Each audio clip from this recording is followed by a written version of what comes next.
Hi, I'm Sister Lisa. How are you doing today? Thanks for joining me, by the way. I'm really happy that you've taken the time to come and watch one of my videos, and I hope that you'll stick around and maybe enjoy some more. Today, I wanted to share something with you about my ancestry. We did this DNA test and found out the different areas of the world that our ancestors came from. And the thing that we find so interesting is that all of them came from an area where they were forced out of their religion, out of their way of life, out of their culture, out of their spirituality, or face the consequences for not doing so. And that is unacceptable. So, what I would like to say is, as somebody who personally has spent many years in fundamental Christianity, I've left that.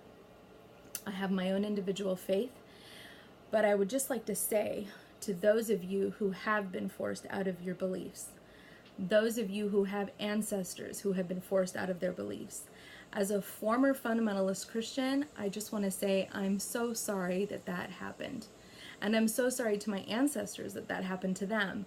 But thankfully, we live in a time now where we can openly share our faith and our spiritual path without worrying about having our heads chopped off or being burned at the stake for our beliefs.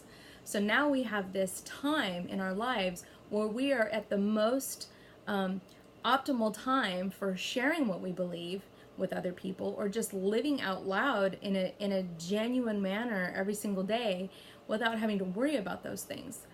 So what our family has done is we've taken the time to research each of the different areas of my family and my husband's family and what their ancestors believed back then, before they were forced out of their way of lives. And we've decided that we are going to honor our ancestors and teach our children about the ways that our ancestors lived so that they could carry on the stories with the future generations and with their own children one day. We just felt that that was the least we could do to help bridge a gap between the ancestors of our past and where our future is headed. We felt that that was an important step to make. Now, it doesn't mean necessarily that we're following a specific religion from our past now, because there's two sides on my family and two sides on my husband's family, and they all come from different regions. So there's no way that we could devote ourselves to one specific path from the past. So what we've done is we've incorporated in the beliefs and the spiritual practices of all of them into a new way of having spirituality for our family, in a way that resonates with us personally and in a way that honors our ancestors and, for what they had to go through during that difficult time for them.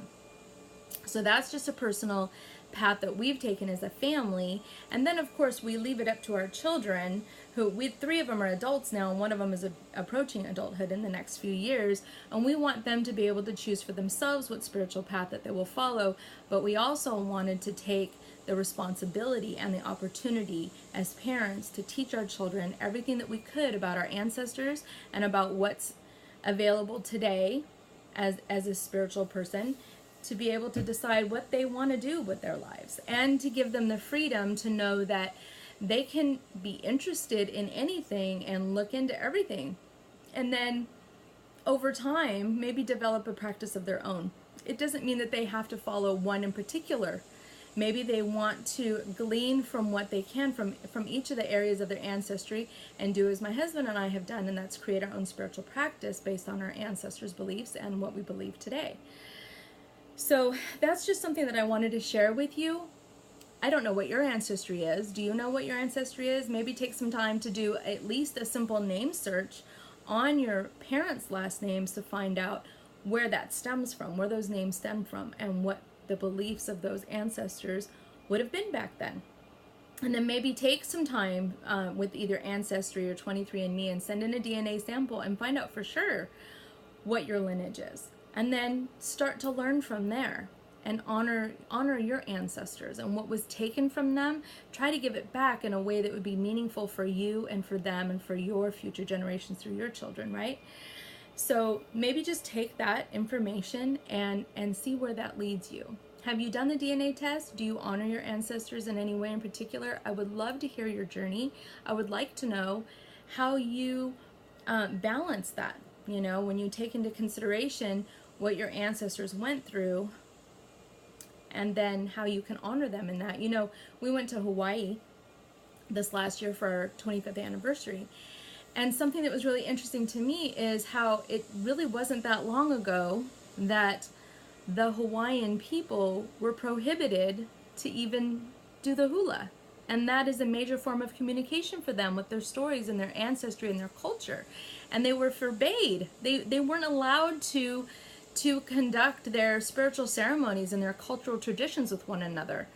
And now, they have fought for that, and they're bringing it all back. And we love Hawaii, and everybody knows the culture and history of Hawaii now.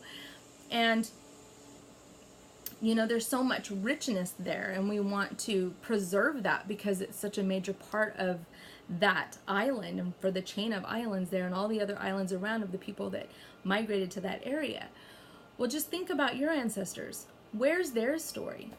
Has their story been preserved? Has it been brought about in a new way in today's culture so that it can be honored and preserved for what it was? Or are we going to keep stifling it and pretend that it didn't exist?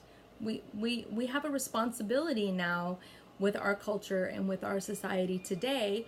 While we have the freedom to be who we are and practice what we believe and say what we believe, it's a really good time to be able to bring out what our ancestors believed and try to preserve that.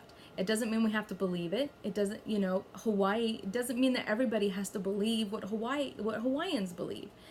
But it's important for them to preserve their culture, and it's important for us to be able to preserve our ancestors' cultures as well. It's very important that we'll be able to take from history and keep it moving forward. We don't need to erase it. We don't need to stamp it out.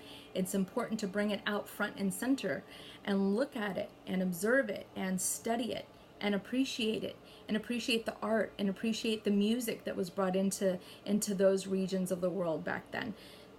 It's truly an art form. The spiritual practices of our ancestors is not just an old religion.